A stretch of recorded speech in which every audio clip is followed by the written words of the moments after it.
Birthday gift. Video of wife in bed with her ex. My daughter wanted him as dad.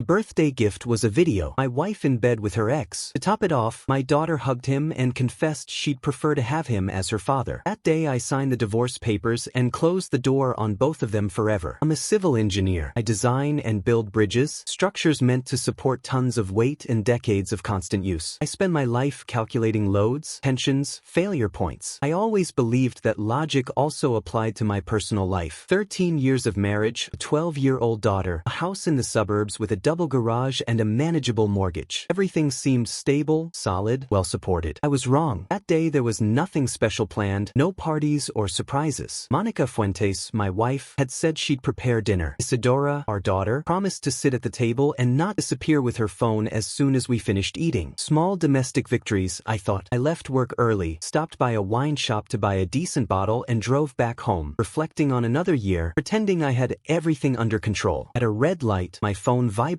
A known number, a text message, a link to a video. I was about to delete it without opening it. I thought it would be advertising, some scam attempt, but something, an intuition difficult to explain, made me touch the screen. The video loaded. I recognized the place immediately. Our bedroom, a gray bedspread Monica chose the previous year, the decorative pillows that always ended up on the floor because I found them useless. The recording angle came from the dresser, as if someone had propped a phone there with complete intention. And I saw her. Monica was in our bed with a man I didn't know. I should have closed the video. I should have thrown the phone out the car window. I didn't. I stayed motionless watching as the scene advanced without mercy. The rumpled sheets, them catching their breath, his arm around her, and worst of all, her smile. Not that tired smile she'd been giving me lately, but a genuine one, relaxed, alive. The bedroom door opened and Isadora walked in. Our 12-year-old daughter walked toward the bed as if nothing was strange. She didn't seem surprised or confused. She was smiling. She approached the man, hugged him naturally, and he kissed her forehead as if he'd done it hundreds of times before. Then she spoke. "I wish you were my dad." 5 words. That's all the world needed to collapse. The man smiled, stroked her hair. Monica did nothing. Didn't push her away. Didn't correct the situation. Didn't react. She simply observed the scene with a pleased expression, as if she were watching a romantic movie scene and not the most absolute betrayal possible. The video ended. The light was still green. The cars behind me were honking. I replayed the video, then again, looking for an explanation, a trick, a cruel joke. There was none of that. This wasn't recent. It wasn't an isolated mistake. My daughter knew this man. She felt comfortable with him, comfortable enough to enter a room after what had just occurred and express that wish out loud. How long had this been happening? How many times did they tell me they were at grandma's house, at practice, with friends, while they were actually playing family with another man? How long had I been the naive one? If this story hits you as hard as it hit me, make sure you subscribe and hit that like button. Drop a comment below. What would you have done in this situation? I want to hear your thoughts. I drove home on autopilot. I arrived at 6:06. The lights were on. From the car I could see Monica setting the table, Isadora laughing with her phone in hand, my family preparing to sing happy birthday to the man they'd already replaced. I didn't go in. I stayed sitting in the car with the engine off, watching them through the glass. They moved through the kitchen with calm, familiar coordination. They looked happy, as if they were waiting for someone. Only that someone wasn't me. I took out my phone and searched for a law firm that offered immediate attention. Complex divorces, serious conflicts. I called. I need a divorce attorney. By 11 p.m. I was sitting across from Rodrigo Paredes. He looked to be just over 60. He seemed not to have slept in days and had the face of someone who'd seen all possible versions of human misery. He didn't offer words of comfort, just pointed to a chair. "Show me what you have." I handed him the phone. He watched the video twice, took notes, didn't react. "This is recent," he said. "They sent it to me anonymously today." He zoomed in on the image of the man, took a screenshot. "We'll identify him. This is enough for a fault divorce. Infidelity is still valid grounds. It simplifies many things." He spoke as if we were reviewing construction plans. "I want everything," I responded. "The house, the accounts. I don't want her to take anything." When he mentioned Isadora, I didn't respond immediately. "She's 12 years old," he said. "Normally courts favor maternal custody, but here there's parental alienation and direct exposure to an inappropriate relationship. We can request full custody." I left his office past midnight with a signed signed agreement and a clear plan. The first step was to identify the man. It didn't take even a day. Tomas Salinas, 39 years old, owner of a car dealership on the other side of town. The kind of place with flags, inflatable figures, and weekend promotions. Monica's first boyfriend in adolescence. I found his profile on social media. Photos from a high school reunion 6 months earlier. Monica appeared in several. Too close, smiling too much. 6 months. I hired a private investigator recommended by Rodrigo. It cost money, but I needed proof. Bank records, calls, receipts, everything. By Thursday, I already had the complete report. Cash withdrawals every Friday, small amounts, constant. 11 visits to a motel near the highway in 4 months. But the worst wasn't that. The worst was Isadora. Monica was taking her to Tomas's house on weekends. I believed they were at Grandma's helping in the garden, spending family time. The report included photos. Isadora getting out of the car in front of Tomas's house. Isadora eating ice cream on his porch. Isadora playing in his backyard. My daughter called him Uncle Tomas. I stared at those images for hours. She looked comfortable, as if that place was already part of her routine. Monica hadn't just been unfaithful. She had prepared the ground. She had tried to replace me slowly. I wasn't going to allow it. Friday afternoon, while Monica was at work and Isadora was at school, I changed the locks on the house. I paid cash, no questions. Then I went to the bank and froze the joint accounts. It wasn't illegal, it was necessary. My name also appeared on those documents. Rodrigo Paredes filed the divorce petition that same afternoon. I made sure it was served in the clearest way possible. They were delivered at Monica Fuentes' school, right at lunchtime by a judicial notifier. Direct, public, humiliating. Then I printed an additional copy and taped it to the front door of the house. I didn't go in. I'd already stopped by earlier to pick up the essentials. Clothes, personal documents, my laptop. Everything else stopped mattering at that moment. I drove to the extended stay hotel I'd reserved that same morning and sat in the parking lot with the engine off, staring ahead without thinking too much. My phone stayed silent for 20 minutes. Then it started ringing. Monica's number. I didn't answer. 3 more calls came, 2 voicemails and a chain of texts that started with, "What the hell is this?" and ended with, "Answer me now." I turned off the phone, went up to the room and opened a beer. At 7:30 p.m. I returned to the area near the house. I parked on the other side of the street, from where I could clearly see the front door. At 7:52, Monica's car entered the driveway. Isadora was in the passenger seat. Monica got out of the vehicle, walked to the door and tried her key. It didn't work. She tried again. Then she saw the papers taped there, ripped them off roughly and read the first page. Her face lost all color. Isadora got out of the car and said something to her I couldn't hear. Monica turned and yelled something at her. Isadora took a step back. Monica took out her phone and started dialing. I watched mine light up in the passenger seat, her name flashing on the screen. I didn't answer. She found me Sunday morning. I'd spent 2 days at the hotel ignoring 47 calls and an incalculable number of messages. Rodrigo had told me not to interact, to let her panic, to understand the magnitude of what she'd done. Still, Monica insisted. A knock on the door came at 9 o'clock sharp. 3 dry, firm knocks that didn't ask permission. I opened it. Monica was there with Isadora slightly behind her. Both had the appearance of having spent a difficult weekend. Seemed fair to me. "We need to talk," Monica said. "No," I responded and started closing the door. "Dad, please," Isadora said. I stopped, looked at her. She didn't hold my gaze. "5 minutes," I said. They came in. Monica sat on the edge of the bed. Isadora stayed near the door with her arms crossed. Everything in her posture said she didn't want to be there. "This is crazy," Monica began. "You can't just leave us out of our house." "My house," I corrected. "My name is on the deed. We need to talk like adults. Adults don't sleep with their high school boyfriends in the family bed." Isadora flinched. Monica opened her mouth, closed it. "It's not what you think," she said. I almost laughed. "Tomas Salinas and I are just friends. We reconnected at the reunion and that's it." I took out my phone, opened the video file and pressed play. The color left her face when she heard her own voice, when she saw herself in our bed. "I have this," I said. "I have the messages. 6 months of hotel receipts, bank statements showing how you emptied our accounts for your weekend getaways. I know about the 11 times you took Isadora to his house when you told me you were at your mother's." Monica looked like she was about to vomit. "You went through my phone." "I didn't have to. You used the shared account to pay for the motel." She stood up, changed strategy. "Desperation. You're harming Isadora. She needs her father." I turned to my daughter. "Tell me what you said in the video." Isadora looked at the floor. "Look at me and tell me you didn't say you wished Tomas was your dad." Finally she looked up. I saw it clearly. It wasn't shame, it wasn't regret, it was defiance. "I said it," she responded. "He's kinder than you. He listens to me. He doesn't live working and ignoring us." There was the speech Monica had taught her. The neglected daughter, the provider but absent father. It never mattered that every weekend I tried to make plans and she already had others. It never mattered that at every dinner she was was absorbed in her phone. Okay, I said quietly. Monica thought she saw an opportunity. We can fix this. Go to therapy. Isadora didn't mean it. I opened another file on my phone, an audio recording. I pressed play. Monica's voice filled the room. We can't go on like this forever. Isadora deserves a real family. A father who wants to be present. Tomas's voice. Then leave him. Come live with me. We'll see about custody. I'm trying to organize everything, Monica said. I just need time. I don't want to lose the house. The recording ended. Monica looked at me as if I'd pointed a weapon at her. That's from 3 weeks ago, I said. You called me accidentally from Tomas's house. 22 minutes talking about how to plan your exit, making sure you'd take everything from me. Isadora's expression cracked just a little. You were using me as financial stability, I continued, while you trained my own daughter to replace me. This is getting intense. If you're invested in the story, smash that like button and tell me in the comments. Was I too harsh? Or did I do exactly what needed to be done? Let me know your thoughts. I said all that without raising my voice, with a calm that even surprised me. There were no shouts or drama, but there was also no margin for kind interpretations. Every word was measured, placed with intention, like a well-adjusted beam in a structure that shouldn't fail. This is what's going to happen from now on, I repeated, looking directly into her eyes. You chose Tomas, so stay with him. You wanted out of this relationship. Perfect, you're already out. You're not going to rewrite history or turn yourself into the victim while I end up as the villain of a story that isn't true. I opened the laptop with a slow, deliberate movement and placed it on the table in front of Monica Fuentes. I didn't push it forward abruptly or aggressively. I wanted her to see, to understand, to assimilate. On the screen was the email I'd sent that same morning to Angela Rojas, principal of Jefferson Elementary School. The subject left no room for interpretation or unnecessary embellishment. Breach of morality clause. Below, her full name appeared clearly in the header. No initials, no euphemisms. I explained with surgical precision what the message contained. I didn't improvise. Attached was the original video, unedited. Hotel receipts with dates, times, and names. All the documentation I'd gathered during those endless days. There were no opinions or emotional qualifiers, just verifiable facts, ordered chronologically like a technical report. Your contract includes a conduct clause, I said, pointing to a specific paragraph. Improper conduct for an educator, especially when it involves exposing a minor to an extramarital relationship. It's not my interpretation, it's what the document you yourself signed says. Monica tried to snatch the laptop from me with a clumsy, desperate movement. It was an impulsive gesture, almost childish. Instinctively, I pulled it away before she could touch it, without pushing her, without violence, but firmly. It's not the only thing, I continued without losing tone. I also sent everything to your parents. The change in her face was immediate and evident. The color drained from her face as if someone had turned off an internal light. Her parents weren't an abstract threat. They were deeply conservative people from another generation, the kind who still attended church twice a week and believed without nuance in public shame as a legitimate form of moral correction. In addition to that, I explained I'd published a clear and objective account on social media, without names, without insults, without unnecessary adjectives, just a detailed timeline, verifiable facts, and sufficient evidence. I didn't do it out of revenge, but as prevention. I knew that sooner or later she'd try to present herself as the victim to our mutual friends and acquaintances, and I wasn't going to stay silent waiting for that to happen. Monica's phone started ringing. First an isolated call, then another, then messages that accumulated without pause. Finally, the device didn't stop vibrating as if it were alive. On the screen appeared her mother's name. Isadora, our daughter, started crying silently. A contained cry, the kind that hurts more than a scream. I stood up, opened the door, and spoke firmly, without anger, but with a clarity that admitted no reply. You wanted Tomas? I said. Now he's all you have left. Monica wanted to say something, anything, but the phone wouldn't stop vibrating. Messages, calls, numbers she recognized too well. She took Isadora by the hand and left without saying a word. There were no goodbyes or empty promises, just the sound of the door closing behind them. I sat on the bed. The silence that remained was heavy, but also liberating. For the first time in 3 days, I felt I could breathe normally, as if someone had loosened a belt I'd been wearing too tight. The school board meeting was on a Wednesday. I remember it exactly because that same afternoon Rodrigo Paredes received a call from Monica's lawyer. He was shouting, throwing accusations of harassment and defamation without order or coherence. Rodrigo activated the speakerphone so I could hear everything. Your client sent explicit material to a school authority. Rodrigo responded with an almost didactic calm. My client presented evidence that an educator violated her employment contract. If you wish to discuss whether the morality clause was breached, we can do so before a judge with the video included. The call ended abruptly, without goodbyes or final threats. months. That same day, Monica was placed on administrative leave. By Friday, the leave became permanent. The school district didn't want to take any risks. The teacher had exposed her 12-year-old daughter to an extramarital relationship. It didn't matter that the minor was her own daughter. At an institutional level, the image was unsustainable. Monica lost her job. Her parents were even harder than the institution. Thursday, her mother appeared at the place where I was temporarily staying. She was 73 years old and drove 40 minutes alone to tell me, looking me in the eyes, that she had raised her daughter with other values, that she was deeply ashamed, and that Monica would not be welcome at family gatherings until, in her own words, she straightened her path. I didn't ask for any of that. I didn't suggest punishments or demand consequences. I just sent the evidence. They made their own decisions. Monica tried to contact her father on several occasions. She never got a response, and Tomas Salinas disappeared as quickly as he'd appeared. Everything was recorded by a nearby security camera. Saturday, Monica went looking for him at his dealership. In the video, you can see her begging, gesticulating, trying to talk. He walked her to her car with his hands raised like someone trying to calm a person out of control. They talked no more than 30 seconds. Then he returned to the building without looking back. After that, he stopped answering her calls. Tomas hadn't signed up for real life. He didn't want problems or responsibilities or an unemployed mother carrying consequences. He wanted the fantasy, secret encounters, hotels, adrenaline. When everything became concrete, visible, and complicated, he left without hesitation. Monica hired a lawyer with money she clearly didn't have. She probably got it borrowed or promising what she could no longer fulfill. She filed a petition for spousal support. She claimed she deserved half of everything because, according to her, she had sacrificed her career to raise our daughter. That was false, completely false. Monica had worked throughout the marriage. She never left her job for the family. She didn't sacrifice anything. She lost her job because of her own decisions. The hearing was scheduled for mid-November, 2 months away. Meanwhile, I did what I always do when something breaks: work. I completely immersed myself in an infrastructure project in the neighboring county. I stayed late. I accepted weekend shifts. I took on responsibilities others avoided. My boss noticed. A month later, he promoted me to senior project manager with a 15% raise. I joined a gym. I started running again. First short distances, then longer ones. I began therapy twice a week with a professional who didn't talk to me about obligatory forgiveness or being the bigger person, but about how to process rage without allowing it to destroy me from the inside. I reconnected with friends I'd stopped seeing because Monica didn't like them. College classmates, old colleagues, they were still there. Still good guys, willing to share a beer without interrogating or judging me. I was rebuilding my life step by step. Monica, on the other hand, was crumbling. Our mutual friends tried to stay neutral at first. They asked for my version. I sent them the evidence. Most stopped talking to her after that. Some tried to justify her, saying everyone makes mistakes, that I was being too harsh. I blocked them without explanations. Then came the mediation. Rodrigo, me, Monica's lawyer, and Monica sat in a room that smelled of old coffee and broken promises. The walls were gray, impersonal. Monica looked exhausted, hair pulled back carelessly, no makeup, with that tiredness that doesn't go away with sleep. Her lawyer took the floor and presented the proposal as if reading a shopping list. Monica demanded permanent alimony. She wanted to keep the house. The request for shared custody of Isadora was the first point formally addressed in the meeting. There were no detours or kind introductions. It was a topic we all knew would set the tone for the rest of the negotiation. Rodrigo Paredes, my lawyer, didn't even try to soften his reaction. He let out a brief, almost incredulous laugh and rested his forearms on the table before speaking. Your client committed adultery, he said in a firm voice. She deliberately exposed the minor to her extramarital partner. She lost her job due to serious misconduct incompatible with her position and has actively participated in a process of parental alienation. With those antecedents, she's not going to get shared custody. She's also not going to keep the house. There will be no spousal support. The offer is clear: 10% of liquid assets. And frankly, she should be grateful that offer exists. Monica's lawyer tried to intervene. He began talking about stability, human errors, second chances. Rodrigo raised a hand calmly, cutting off the exposition without raising his voice. He opened a folder and placed a device on the table, carefully aligning it in front of everyone. Before we continue, he added, I want to ask a simple question. Do you really want the judge to see this material? The silence was immediate, because if this enters the file, he continued, the judge will see it. And when that happens, your client won't receive 10%. She won't receive anything. The room went completely silent. Nobody argued. Nobody asked for clarifications. Monica started crying. At first it was contained, almost imperceptible. Then she lost control. She covered her face with her hands and let out a sob that resonated uncomfortably uncomfortably in the closed space. I watched her without feeling compassion, not because it didn't hurt, but because that point had already passed. The lawyer asked for a recess to talk with his client. They left the room and returned minutes later with a new posture. The counteroffer was presented with greater care. I would keep the family home. I would keep retirement accounts and vehicles intact. Monica would receive a moderate sum, enough to rent a modest apartment and reorganize her basic life. Spousal support would be minimal and limited to 2 years. And regarding Isadora, shared custody was proposed under the standard regime. Rodrigo looked at me sideways and nodded. In a low voice he told me that, from a strictly legal point of view, it was a solid result, that we'd neutralized the most dangerous claims and that I could leave without significant future burdens. Then Monica's lawyer cleared his throat and added something that completely changed the atmosphere of the room. The court will take into account the minor's preference, he said. She's 12 years old. The judge will hear her. Rodrigo turned to me. I looked down at the documents. Monica stopped crying and watched me closely, as if trying to anticipate my reaction. What happens with Isadora? I asked. Rodrigo chose each word with caution. The court will interview her. They'll ask her where she feels safe, who she wants to live with, who she considers her primary figure. I didn't need more explanations. I already knew the answer. Isadora had made her decision long before that meeting. She'd made it every time she went to Tomas Salinas' house, every time she called him uncle naturally, every time she came back distant, hostile, looking at me as if I were an obstacle in her life. All of that was now condensed into official papers. The lawyer intervened again. We can go to trial, he said, or you can sign today. Rodrigo leaned toward me. This is the best possible agreement, he whispered. It won't get better. I picked up the pen, held it for a few seconds, and placed it on the table. I need to add a clause, I said. Rodrigo looked up, surprised. Which one? I renounce custody. The reaction was immediate. Excuse me? Monica's lawyer asked. I renounce all custody rights, I repeated clearly. Monica will have full custody. I'll pay the corresponding child support by law, but I don't want visits, weekends, vacations, or any contact. Rodrigo grabbed my arm. One moment, he said. We need to talk. We went out to the hallway. He closed the door behind us. Do you realize what you're doing? He demanded. Yes, I responded. Isadora already chose. She's 12 years old. Children make mistakes. You can't. I'm not going to spend years forcing someone to tolerate me, I interrupted. I'm not going to be an uncomfortable guest in my own daughter's life. Rodrigo took a deep breath. This is irreversible. I know. We returned to the room. I drafted the modification, signed it, and handed it over. The lawyer read it slowly, then looked at Monica. She was watching me as if she didn't recognize me. You're abandoning Isadora, she said. You wanted me to disappear, I responded. Now I disappear completely. I paused. She said she wished Tomas was her father. Let him be, although he already left. No. Monica's face broke. Her lawyer held her by the arm. My client accepts the terms, he said. We'll sign. Rodrigo certified the agreement. Everything was closed. I left that room with less money and no burdens. 2 years later, an email arrived. I was already living in another city. I'd accepted a new position. I'd been promoted and was working on a public project that would leave a real mark. My life was quiet, functional, stable. The email came on a Tuesday. Subject: Dad, please read this. The address belonged to Isadora's school. I looked at the screen for a long minute, then deleted it. Or came. I activated a filter. Later, Monica Fuentes tried to contact me through social media. I'd locked down my social media years before, or so I thought. Still, she found a way to reach me through mutual contacts. A message appeared one random night, without warning, as if time hadn't passed. It said Tomas was no longer in her life, that he'd left and was now engaged to another woman. She claimed Isadora was going through a bad time, that she had behavioral problems at school, that she was acting out with rage, overwhelmed. She needs her father, she wrote. Please, just talk to her. I read that message twice, not because I doubted, but because I needed to confirm I wasn't imagining anything. Then I blocked Monica Fuentes' account without thinking further. She tried to contact me through another social network, blocked as well. Then a message appeared from an unknown number. But finally, she resorted to my mother as an intermediary. That's when I set a clear boundary. I told my mother that if she wanted to continue being part of my life, she had to stop acting as a messenger. I didn't negotiate that point, and against what many would believe, I didn't feel guilt. I felt relief. I'd already rebuilt my life without them. I'd moved to another city. I'd reoriented my career and established new routines. I went to the gym 5 times a week. I had a small circle of friends who knew me as someone hardworking, reserved, someone who didn't talk about his ex-wife or live anchored to the past. I started hobbies I'd never considered before. Woodworking. I took a welding course. I learned to cook something more elaborate than pasta with sauce. And every year, on my birthday, I took myself to dinner alone at a good restaurant. I ordered exactly what I wanted, toasted silently to the life I'd built, and returned home in peace, without resentment. contentment, without revenge fantasies, just tranquility. Until last month Rodrigo Paredes called my office. "You got a letter," he told me. "It's from Isadora." Before I could respond, he added it came marked as urgent and had been sent through legal channels. He explained that by procedure he was obligated to deliver it to me and that I should then send it back to him so he could take care of disposing of it himself. If that's what I decided. It arrived 3 days later. It was thick. I recognized Isadora's handwriting on the front. I didn't open it. I left it on the kitchen counter for a whole week, as if it were an inert object that didn't deserve attention. At that time I had a new relationship. Nothing intense, barely 5 months, but it was starting to feel like something that could be real. She saw the envelope, noticed the sender, recognized the name of Rodrigo's law firm. "Is it from your daughter?" she asked. I told her the basics, the divorce, the infidelity, that my daughter had chosen to stay with her mother. I didn't go into details. It wasn't necessary. "Are you going to read it?" she asked. I later picked up the envelope, held it in my hands. Isadora must be 14 years old now. First year of high school. Old enough to understand consequences. Old enough to know that decisions have weight. Old enough to comprehend what she'd done. "What are you going to do?" she insisted. I looked at her, then at the envelope. "I already made a decision," I responded. That same night I threw the letter in the trash. I didn't open it. I didn't read anything beyond the sender. I walked directly to the outdoor container and let it fall along with the rest of the waste. My partner watched from the kitchen window. When I returned, she didn't ask questions. She poured 2 glasses of wine and we continued with our night. That's what starting over means. Consciously choosing what remains in your life and what doesn't. Deciding which bridges are rebuilt and which are left to burn to the foundations. I chose to let it burn. Today I'm 40 years old. 2 years have passed since that letter. Isadora must be 16 now, I suppose. I don't keep count. I lead a team of 11 engineers. We just finished an interchange that reduced travel time by 20 minutes for more than 30,000 people. My boss wants me to take over the northern region next year. I'll probably accept. I bought a house last year. It's not huge, but it's mine. 3 bedrooms, guest room, office, and a workshop in the garage where I build furniture on weekends. Last month I sold a dining table for $1,200. The buyer said it was the best craftsmanship he'd seen. The woman I was dating back then is still with me. Now we're engaged. We're getting married next spring. Her name is Valentina. She's a physical therapist. She's never asked me to justify myself or explain my decisions. She knows my story. She knows I have a daughter I have no contact with, and she's never pressured me. That's why I know she's different. Sometimes rumors reach me. Small town networks never completely disappear. Someone commented that Monica now works as a substitute teacher. Different district, less salary, same difficulties. They say Isadora is more or less okay. Nothing serious, but not good either. My mother, who I talk to every couple of months, mentioned without wanting to that Isadora has been in therapy for a year. Anger issues, trust issues. Nothing unexpected for a teenager whose world fell apart because her mother didn't know how to maintain boundaries. I didn't ask for more details. Tomas Salinas married the woman he left Monica for. They live a couple of cities away. They're expecting a child. From what I heard, he and Monica no longer speak. Tomas probably doesn't even remember Isadora exists. That's how things usually work. Sometimes people ask me if I regret it, if I regret having walked away from my daughter, if it wouldn't have been better to try to save something instead of burning it all. I don't regret it. Isadora was old enough to know what she was saying when she expressed to Tomas that she wished he was her father. Conscious enough to understand she was taking sides. Mature enough to participate in her mother's deception and consider it acceptable. I gave her exactly what she asked for. A life without me. She has her mother. She has professionals trying to help her. She has an environment doing what it can with what there is. I'm not part of that scheme, and that absence isn't a punishment or an escape. It's a consequence. Life doesn't always offer orderly closures or convenient reconciliations. Sometimes it just leaves decisions that have to be sustained over time. I didn't become an occasional visitor or a figure who appears out of obligation. I also didn't accept staying in a place where my presence was tolerated but not desired. I understood, perhaps earlier than I would have liked, that remaining out of inertia can also be a form of abandonment, only slower and more damaging. I chose not to become someone who explains himself over and over, who asks permission to exist, who apologizes for taking up space. I chose to walk away when I understood that staying meant giving up on myself. It wasn't an impulsive or heroic decision. It was a silent decision, made with the same logic with which one walks away from an unstable structure before it finishes collapsing. Today I'm a different man, not because the past has disappeared, but because it stopped defining every step I take. I built a functional life, honest, without unnecessary drama. I work with people who trust me. I share my days with someone who doesn't need to control, compete, or correct what she doesn't understand. That's enough enough for me. Last week I turned 40. Valentina asked if I wanted to organize something big. I told her no. I preferred a quiet dinner, no noise, no speeches. We went to a discreet restaurant. We talked about simple plans, real things. Nothing extraordinary, and precisely because of that, perfect. When we toasted, I didn't think about what I lost. I thought about what I stopped carrying, about everything I didn't repeat, about the versions of me that no longer exist because they didn't survive the lies or the wear. Not all endings are celebrated. Some are simply accepted, and there's a particular peace in that, in knowing you don't have to return to places where you already gave everything you had. I didn't keep what hurt. I kept what allowed me to move forward without becoming someone I don't respect. And that's enough for me.